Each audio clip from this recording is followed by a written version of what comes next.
이 신명기는 무슨 뜻이냐면은 이 신자가 거듭 신자, 뭐 여러 가지 뜻을 가진 신자가 있지만 특별히 여기서 쓰여진 신자는 거듭 신으로 이렇게 좀 해석을 하시더라고요. 그래서 거듭해서 주어진 율법, 거듭해서 주어진 계명, 이런 뜻으로. 그러면 이 당시에 왜 이거를 다시 거듭 주셨을까? 모세가 왜 거듭해서 이것을 했을까? 이 배경이 어떻게 되느냐면요, 애굽에서 탈출해서 나와가지고 그 시내산에서 1차적으로 모세가 그 율법을 선포했습니다. 율법을 선포하고 이들이 40년 동안 광야에서 광야 생활을 합니다. 이제 가나안으로 가기 위해서. 그런데 이제 40년이 끝나고 이제 요단강을 건너서 가나안 땅으로 들어가기 직전에 이것이 주어지는 말씀이에요. 그래서 이 당시 이 배경을, 전체적인 배경을 살펴보면 그 광야의 1세대, 다시 말하면 그 모세를 따라 나왔던 아버지 엄마 세대가 40년이 지났으니까 뭐 이미 잠든 자도 있을 것이고 새로 태어난 자들도 있을 것이고, 이렇게 세대가 약간 이제 이렇게 바뀌는 그런 지점이었던 것 같아요. 이 40년이 지났으니까. 그러면서 이제 많은 차이가 있겠죠. 엄마 아빠의 세대들은 애굽에서 살았던 그 모든 생활들을 기억하고 그때 그 여러 가지 것들이 그 광야에서 때도 좀 벗겨지고 뭐 여러 가지 경험이 있었겠지만, 광야에서 애당초 태어난 이 세대들은 사실 애굽이라는 걸 경험을 안 했잖아요. 뭐 날마다 만나가 내리고 구름 기둥, 불 기둥이 있지만 그건 이미 그들에게 일상이에요. 이건 뭐냐면 지금 이 코로나 시대에 태어난 아가들, 지금 저런 3살, 4살짜리 아기들, 이런 어린이들은 마스크 쓰고 사는 게 당연한 거예요. 쟤네들은. 저희는 이걸 못 견뎌갖고 어떻게 하면 좋아, 어떻게 하면 좋아, 답답해, 어쩌고 하지만 우리 유리만 해도 제가 바깥에만 나오면 유라 마스크 좀 내려, 답답해, 이거 숨 좀 쉬어, 이러면 할머니 저는 쓰고 있는 게 더 편해요, 이렇게 얘기를 해요.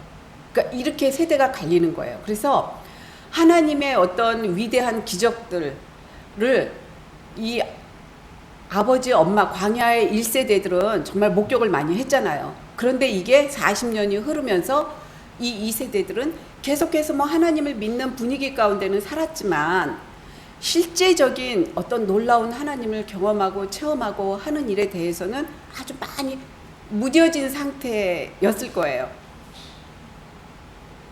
아주 비근한 예로, 제가 10몇 살 때, 고등학교 때 이 교회 와서 잠깐 있을 때만 해도, 그때만 해도 그때 계시던 교회 분위기와 교회 단에서 들려지던 설교와 장로님들의 어떤 또 신자들의 생활 태도는 지금하고 아주 많이 달랐어요.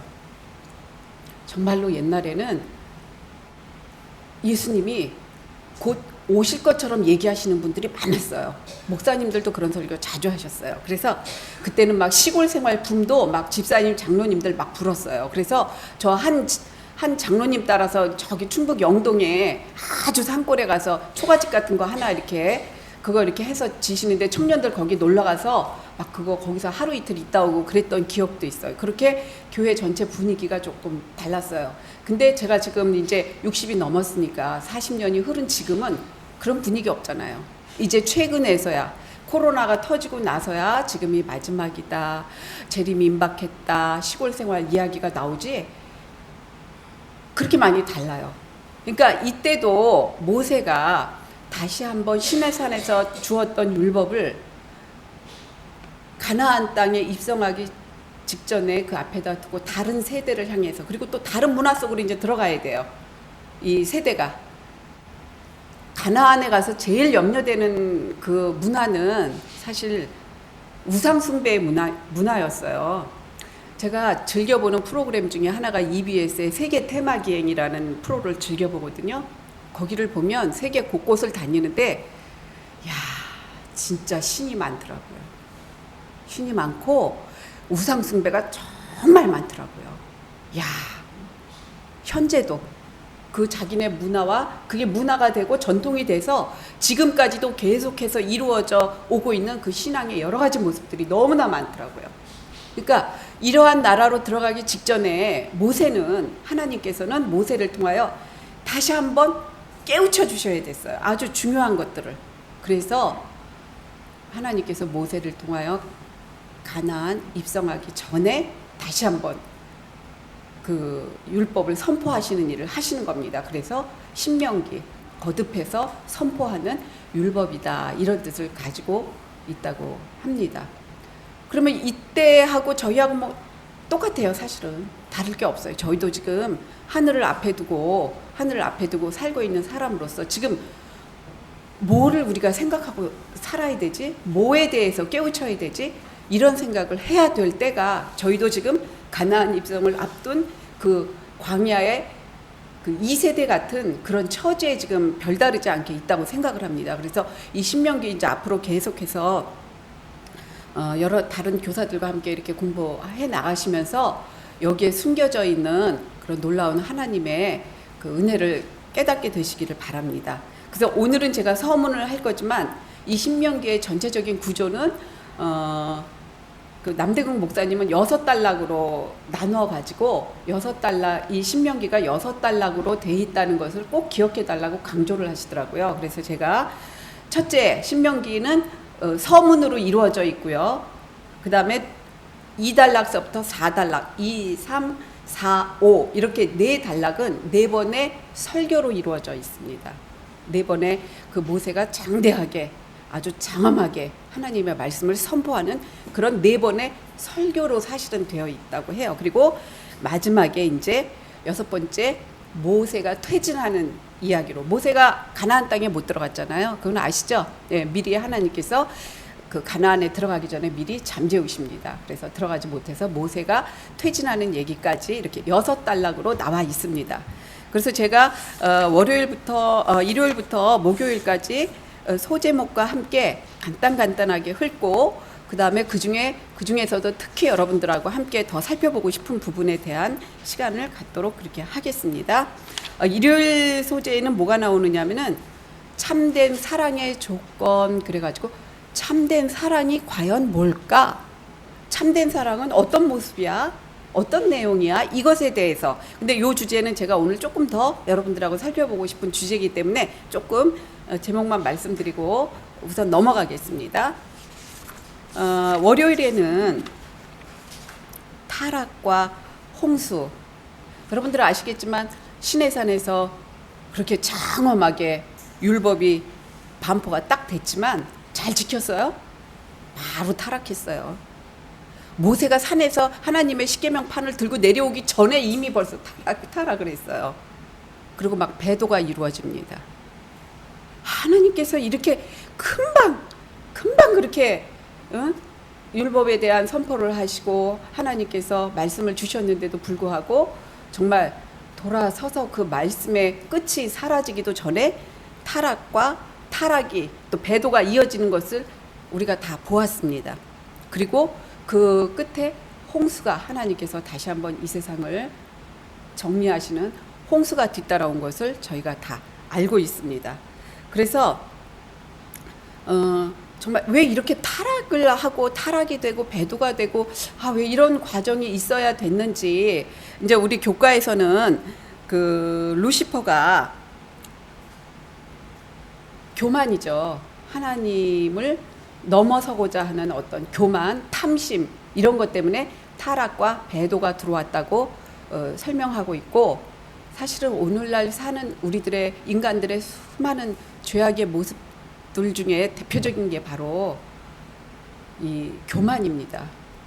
그리고 교만하는 자는 어떤 것에든지 배도할 수 있어요. 교만의 근본 정신은 일단 상대방에 대한 모든 것을 다 무시하고 거절하고 내가 최고야 하는 정신이기 때문에 어떤 것도 수용될 수 없는 상태로 기본적으로 들어가게 됩니다. 오죽하시면 하나님이 그렇게 사랑하셔서 지은 사람을 홍수로 한번 이렇게 싹 청소를 하셨겠어요. 자, 그런 이야기가 월요일 날 나옵니다. 그리고 화요일 날에는 이제 아브라함을 부르셔요. 하나님께서 그대로 멸망시키시는 게 아니라 하나님의 백성을 하나 세우십니다. 이 아브라함을 세우시는데, 이 아브라함을 하나님의 백성으로 부르시는 가장 중요한 목적을 저희가 알아야 되는 것이 여기의 주제입니다. 그래서 여기 보시면 하나님께서 뭐라고 하시느냐면 아브라함에게 나는 너를 복의 통로로 사용하겠다고 말씀을 하십니다. 다시 말하면 오늘날 우리들도 사실은 하나님이 다 생각하고 계시는 아브라함이거든요. 그 아브라함인 내가 복의 통로로 사용이 되어야 한다는 거예요. 복의 통로, 내가 복의 통로가 돼야 돼. 누구에게 갈등의 통로가 돼야 되는 게 아니고, 누구에게 시험거리를 주는 그런 통로가 돼야 되는 게 아니고, 누구에게 내가 복을 끼쳐주는, 복을 열어주는 통로가 돼야 돼. 사소하게는 내 말 한마디, 내 행동 하나, 내 손짓 하나, 눈짓 하나가 누군가에게는 도움이 되어 줘야지 되는 겁니다. 미시적으로 볼 때는 이런 의미예요. 거시적으로 볼 때는 하나님의 나라를, 이 죽음에서 살고 있는 사람들에게 영원한 생명의 나라를 소개하고 인도하는 역할을 해야 된다는 큰 목표가 있는 겁니다. 근데 그렇게 하기 전에 작게 저는 언제가 목사님이 어떤 집사님께서 꽃을 심겠다고 다른 일은 못하지만 꽃이라도 심어서 오고 가는 이들이 그런 거 보면 마음이 좋을 거 아니에요. 그런 거에라도 위로를 주고 싶다. 그래서 나는 꽃이라도 심겠다고 하신 말씀을 제가 그게 굉장히 제 마음에 와서 닿았어요.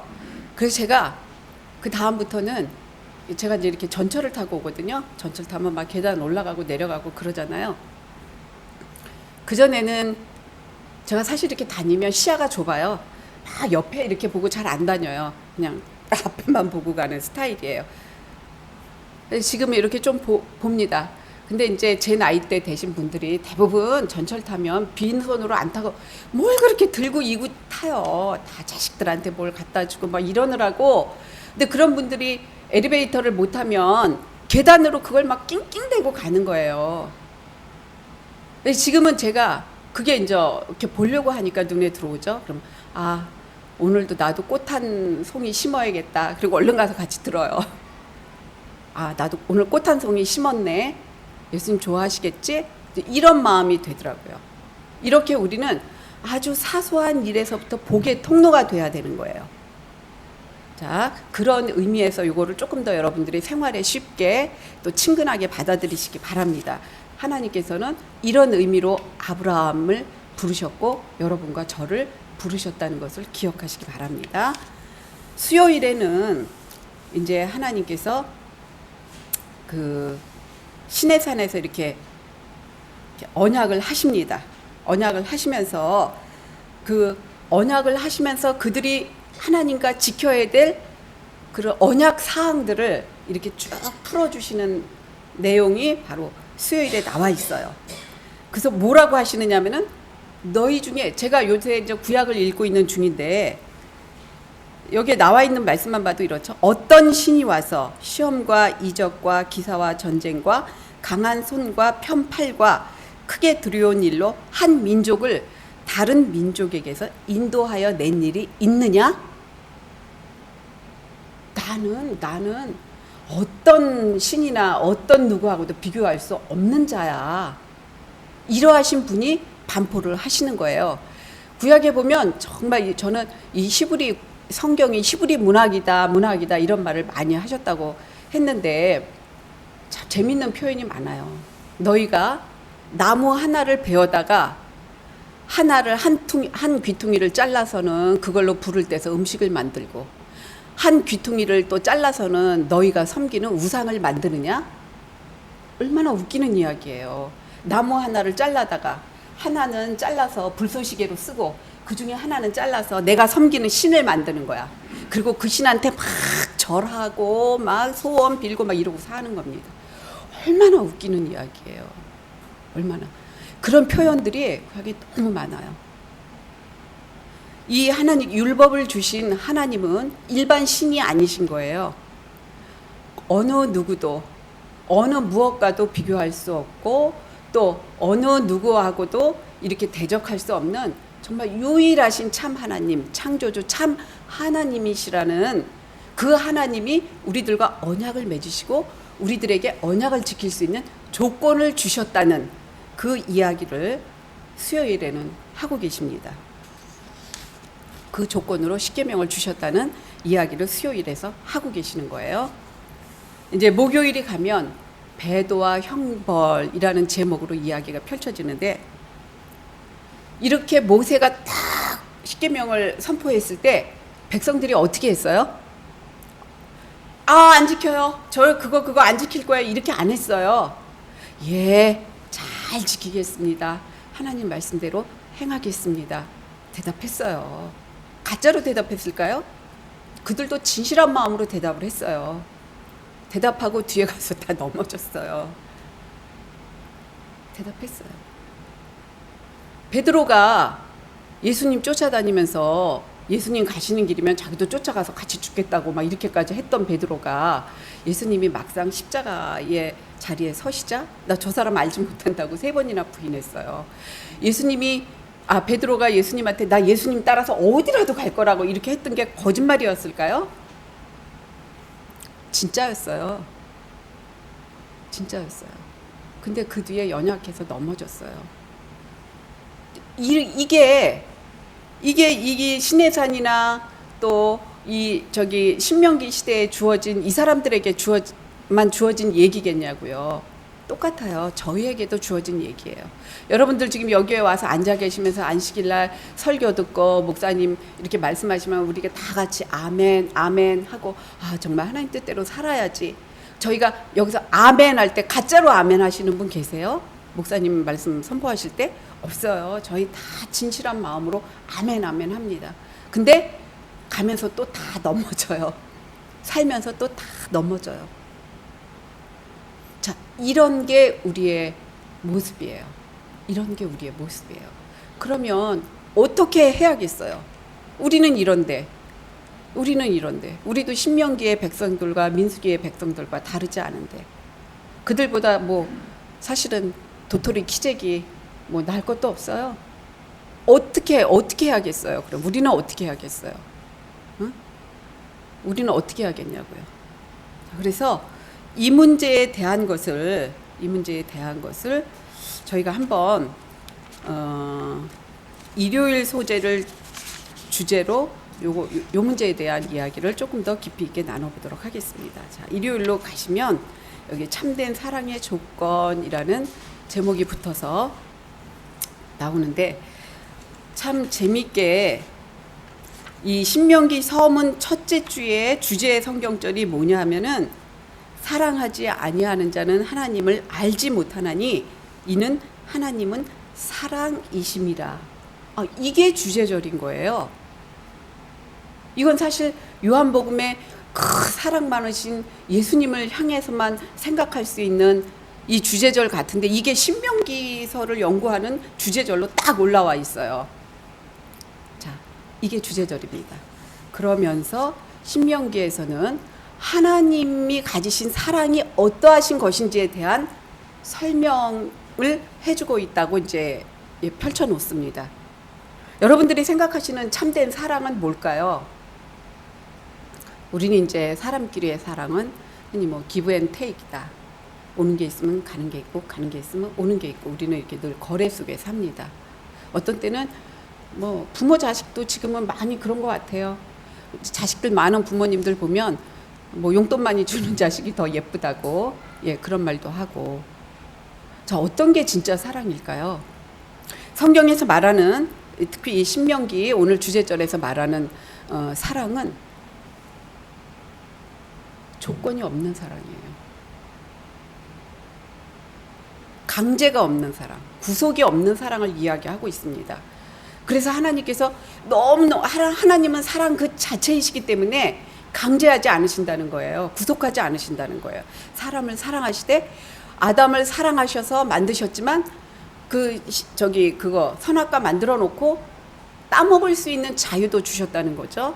저는 이 부분이 사실은 아직도 온전히 제 마음속에 100%다 그렇게는 사실 인간이 가진 지력을 가지고는 어떤 이해력을 가지고는 이 하나님의 크신 이 완전한 퍼펙트한 사랑을 온전히 다 느끼고 깨닫기란 그거는 참 어려운 일 같아요. 근데 저는 사랑하셔도 거기 그거 못 따먹게 하셨으면 됐지. 그건 뭐 사랑 아니야? 우리가 애들이 잘못하면 데려다 매를 때리고 못하게 딱딱 맞고 이것도 다 사랑이지. 부모가 아이들한테 나쁜 일 안 시키고 이렇게 못하게 하는 게 그게 사랑이지. 그게 뭐가 강제야. 예, 저도 이런 생각했던 적이 있어요. 하나님이 우리에게 하나님께서 여러분들 이렇게 잘 성경을 살펴보시면 하나님께서 우리에게 율법을 주시면서 나에게 순종하라 하실 때 꼭 요구하시는 단어가 있는데 나를 사랑하는 마음으로 하라고 하시는 요구예요. 심지어 하나님께서는 당신에게 하는 순종도 사랑을 가지고 해달라고 이렇게 요구하고 계세요. 사랑을 가지고 해달라고. 이 강제하지 않는 사랑을 어떻게 깨달을 수 있지? 이 강제하지 않는 거, 규제하지 않는 이 사랑을, 이 어떻게 자유를 주는 사랑을 어떻게 깨달을 수 있지? 계속 고민했어요. 근데 이제 하나 희미하게 다가오는 것은 여기에 이해가 뭐가 나와 있느냐면은 로봇 강아지에 대한 이야기가 나와요. 이제 지금 로봇으로 개를 만들어서 애완동물을 개로 만들어서 그 TV에 영상 나오는 거 보니까 아이고 제법 아주 근사하더라고요. 근데 교감은 못하죠. 제가 부산 쪽에 회의를 가서 이제 회의 끝나고 식사하는 어떤 식당에 들어갔는데 깜짝 놀랐어요. 뭐가 띠리띠리띠리 하고 오더니 막 음식을 막 내려놓는 거예요. 깜짝 놀랐어요. 전 그때 처음 봤어요. 요새 AI라고 그래서 AI 서비스맨이 그 이미 식당에 많이 움직이더라고요. 그래서 그 이렇게 동그랗게 생긴 로봇이 우리가 그 우리한테 다 주문도 받아가고 음식도 다 자기가 싣고 와서 싣고 왔다고 우리가 그 이렇게 자리에 놓기만 하면 돼요. 그러면 저희들이 막 깔깔 웃으면서 어머나 진짜 별 세상이다 그러면서 말도 안 통하는 걔한테 고마워 수고했어 막 이렇게 손 흔들고 그랬거든요. 저희가 이제 식당에 가서 이렇게 서비스를 받을 때도 종업원이 오면 뭐 조금 덜 맵게 해주세요. 뭘 어떻게 해주세요. 또 가져다 놓으면 고맙습니다. 감사합니다. 그럼 또 종업원도 예 맛있게 드세요. 뭐 즐겁게 드십시오. 이러고 가잖아요. 근데 이제 이 로봇이 들어가면 그런 건 전혀 안 되는 거예요. 딱 해야 될 행동만 하고 넘어가는 거죠. 저는 이렇게 자유를 주신 하나님의 사랑이 너무너무 좋은 거야 라고 말을 사실은 아직도 100% 하나님 감사합니다. 이게 왜냐하면 이 자유로 인해서 우리가 잃은 게 너무나 이 자유를 주신 사랑 때문에 이 지구의 역사가 이렇게 된 거를 이렇게 봐서 그런지 그래도 하나님 그래도 조금 주지 마시지 막 이런 생각이 사실은 있었어요. 근데 하나님께서는 자유만 주신 게 아니라 자유를 주신 책임을 지셨어요. 여기에 이제 할 말이 없어지는 거죠. 할 말이 없어지는 거예요. 하나님께서 자유를 주신 책임을 어떻게 지셨나요? 예수님을 보내셔서 당신 스스로가 하나님 스스로가 그 책임을 짊어지신 거예요. 자유를 주신 책임을 내가 너희를 너무 사랑했어. 그러니까 이렇게 생각해 보세요. 하나님이 이제 아담과 하와에게 얘들아 너네 이제 그 선악과 먹지 말라 그러셨잖아요. 근데 인간의 죄된 습성으로는 이렇게 두 가지로 볼 수 있어요. 야, 먹지 마. 저거 먹으면 너네 죽어. 약간 겁박인 거죠. 쉽게 말하면. 맞는 얘기는 맞는 얘기인데 겁박인 거예요. 제가 하나님을 잘 모를 때는 그렇게 느껴졌어요. 겁박처럼. 근데 지금은 그거 먹지 마. 그거 먹으면 너네들 정말 죽어. 이렇게 들려요. 정말로 하나님께서 그거 먹고 내가 죽을까 봐 정말로 걱정하고 염려하시는 마음으로 이제는 그렇게 다르게 들려요. 우리가 아이들한테 이야기할 때 똑같은 이야기를 하더라도 이 말 톤이나 이 억양에 따라서 상당히 그 아이들이 받아들이는 느낌이 다를 거예요. 아마 저도 수많은 날들을 제 아이에게 하나님께 대한 올바른 이야기를 하면서 이렇게 겁박을 많이 했다고 저는 인정합니다. 야, 너 교회 안 오면, 너 안식일 안 지키면, 너 뭐 어떻게 하면, 너 큰일 나, 너 죽어. 이런 식으로 아마 많이 그랬을 거예요. 근데 제가 하나님께서 이 그 자유에 대한 책임을 지시기 위하여 예수님을 주셨다는 이 결정적인 부분에 이르렀을 때 하나님의 음성이 다 다르게 들리기 시작했어요. 그리고 또 결정적인 게 뭐냐면은 우리가 계속 지금 넘어가면서 하나님이 율법을 그렇게 반포하시고 그들이 네 하고 순종하고 대답했지만 뒤에 가서 계속 넘어지잖아요. 아까 제가 그랬죠. 뭐 어떻게 할 거냐고, 어떻게 해야 되냐고.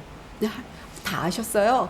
하나님이 다 아셨기 때문에 저는 예수님께서 승천하실 때 제자들에게 내가 너희 세상 끝날까지, 얘들아 내가 세상 끝날까지 너희와 함께 있을 거야. 그리고 내가 올라가서 너희들에게 성령을 보내줄게. 이렇게 약속하신 게 이게 구체적으로 들리지 않았어요. 그냥 그런 거죠. 왜 우리가 그런 거 있잖아요. 이렇게 연인하고 뭐 사랑하는 사람들이 이루어지지 못하고 이렇게 헤어지면 비록 몸은 우리가 떨어져 있지만 마음은 늘 당신 곁에 있을 거예요. 이렇게 피상적인 걸로 생각을 했어요. 예수님이 제자들과 떨어져서 하늘에는 가시지만 그래 내가 너네들 잊지 않고 있을게. 그리고 이제 성령을 보내주시겠다고 하신 부분에 대해서는 그래 마지막 때 이 뭐 어마어마한 사건들이 일어난다니까 그때 뭔가 이렇게 쉽게 말하면은 기적 같은 일, 막 요술 마술 같은 일, 막 어떤 이런 그런 것들을 이렇게 할 수 있는 뭔가 미라클 그런 거를 일으켜 주시겠다는 내용인가 보다. 전 계속 그렇게 생각을 했어요. 근데 최근에 와서 느끼는 건 그런 거 아니더라고요. 예수님께서 올라가시면서 얘들아 내가 세상 끝날까지 너와 함께 있을게. 그거를 개인한테 다 접목시키세요. 지음아 내가 너하고 끝까지 있을 거야. 그거는 무슨 말씀이냐면은 진짜예요. 진짜 예수님이 내가 네 곁에 있을게. 그리고 너한테 성령 보내줄게. 그건데 우리는 성령을 보내준다. 막 성령이다 그러면 뭔가 막 특별하고 이런 걸로만 생각하거든요. 근데 제가 이렇게 차츰차츰 조금씩 경험을 해보니까 하나님께서는 우리의 모든 것에 성령을 주실 수가 있어요. 조건이 하나 있어. 뭐야? 내가 하나님을 찾아야 돼. 구해야 돼. 예수님을 불러야 돼. 예수님을. 제가 이렇게 자꾸 제 예를 들어드리는 거는 여러분들의 이해를 돕기 위해서고, 그 다음에 실제적으로 제가 겪은 일들도 여러분들한테 도움이 되라고 이렇게 말씀을 드리는 거예요. 제가 이 자리에 설 때 상당히 부담되는 게 제가 뭐 부족한 제 얘기를 해갖고 뭔가 자꾸 내 얘기를 하는 것 같은 그게 너무 조심스럽더라고요. 근데 이거는 그러니까 어떠한 경우에도 부르세요. 힘들 때. 어떠한 경우에라도. 저희 남편이 말을 되게 불친절하게 하는 사람이니까 이렇게 말을 친절하게 못해요. 말투 자체가 꼭 화난 사람처럼 싸우는 사람처럼 이렇게 해요. 듣는 사람으로 하여금 정말 스트레스 받게 하는 말투예요. 제가 어느 날 나 이거 갖고 기도해야 되겠다. 기도했어요. 하나님 저 사람 제가 그 사람이 그렇게 하니까 그 사람이 그렇게 할 때마다 제 마음속에 뭐가 생길까요? 미운 마음이 생겨요. 너무 싫어요. 아직 정말이지. 그래가지고 제가 어느 날 기도했어요. 하나님 제 마음속에 자꾸 이 미움이 드는데 이 미움은 하나님의 마음이 아니잖아요. 너희가 어찌 마음속에 악을 품고서야 하나님을 부르랴. 제가 어떻게 이런 마음을 가지고 하나님 뭐 이렇게 제가 기도하겠어요. 그러니까 하나님 저 이 마음 안 갖고 싶다고. 이 미운 마음 안 갖고 싶으니까 하나님 저 좀 도와주시고 저 사람도 제발 저 언행이 부드러워지게 좀 도와주시라고. 그러니까 그전에는 제가 그 사람이 딱 그렇게 하면 이 마음속에서 원래 저런 사람이야 알면서도 마음이 막 울뚝불뚝 거렸는데 그 다음부터는 그 사람이 딱 그렇게 얘기하면 예수님 도와주세요. 예수님 도와주세요. 그 도와달라는 의미에는 제가 이 순간 저 사람을 향해서 미운 마음을 갖지 않도록 도와주세요 라는 마음과 저 사람도 좀 변화될 수 있게 도와주세요 라는 마음이 함께 섞였어요. 저 정말 하나님이 싫어하시는 마음을 갖기 싫더라고요. 점점 그런 게. 그래서 기도하기 제 힘으로는 안 돼요. 근데 그게 그랬더니 변하는 게 보여지더라고요. 변하는 게. 하나님께 그때마다 감사하는 거죠. 하나님 감사합니다. 또 그럴 것 같으면 또 기도하는 거예요. 또 기도. 이번에 갔는데 엄마가 막 이상 증세를 일으키셔서 막 하여튼 그래요. 그래서 제가 그 순간 예수님 도와주세요. 기도했어요. 기도하고는 제가 가서 엄마 그리고 이렇게 등을 이렇게 만졌어요. 아이고 시원해라 이러시는 거예요. 근데 제가 그때 막 눈물이 쏟아지려고 그러더라고요. 그 엄마가 너무 그 실언 엄마가 너무 불쌍해가지고 야 근데 그 엄마가 막 밉고 싫고 그래서 눈물이 쏟아지는 게 아니라 엄마가 너무 불쌍해서 눈물이 쏟아지더라고요. 그리고 엄마 살을 이렇게 만지는 게 싫지가 않더라고요. 그래서 제가 엄마 내가 이번에 갔다 다음에 올 때 마사지 오일 하나 가지고 와갖고 엄마 내가 등을 좀 이렇게 마사지를 해줄게. 그러고 왔어요. 근데 그러고 오면서 저는 그 마음을 주신 하나님께 너무 감사했어요. 그 마음을 저는 그 마음 제 마음 아니에요. 그 마음을 주신 하나님께 너무 감사했어요. 예수님이 그걸 약속하신 거더라고요. 내가 세상 끝날까지 너와 함께 있으리라. 그리고 성령을 너희에게 보내리라고 하신 게 우리 힘으로는 이 율법을 지킬 수가 없어. 약속은 했는데 지키고는 싶은데 우리 힘으로 안 돼. 그걸 아셨어요. 그래서 성령을 보내주시겠다고 하신 거예요. 성령이 뭐 짠 와갖고 그런 기적처럼 막 외국어 하고 뭐 샬라샬라 막 이런 거 하고 막 불을 내려오게 하고 뭐 병을 고치고 이것만이 아닌 거예요. 성령을 정말로 주시는 거예요. 너무 그걸 깨닫고 저는 너무너무 감사했어요. 제가 이제 이렇게 저에게 이렇게 주어지는 이 시간에 앞으로도 여러분들하고 계속 공감하면서 갖고 싶은 거는 바로 이거예요. 이 부분이 이미 여러분들이 하나님이 창조주시라는 거 다 믿고 오셨고 예수 그리스도가 우리의 구원자시라는 거 다 믿고 오신 분들이에요. 이미 그 믿음은 다 가지고 계신 분들이에요. 그거를 날마다 우리가 날마다 하나님이 창조주시라는 거 다시 새기고 예수님이 십자가에 나를 위해 다 아시잖아요. 다 아는데 어떻게 살 거냐예요. 그래서 이런 것들에 대한 공감을 여러분들이 많이 가지셔서 여러분들에게 이 시간에 여기 순서가 오셨을 때 그렇게 성령 하나님이 함께 해주셨던 경험을 가지시길 바랍니다.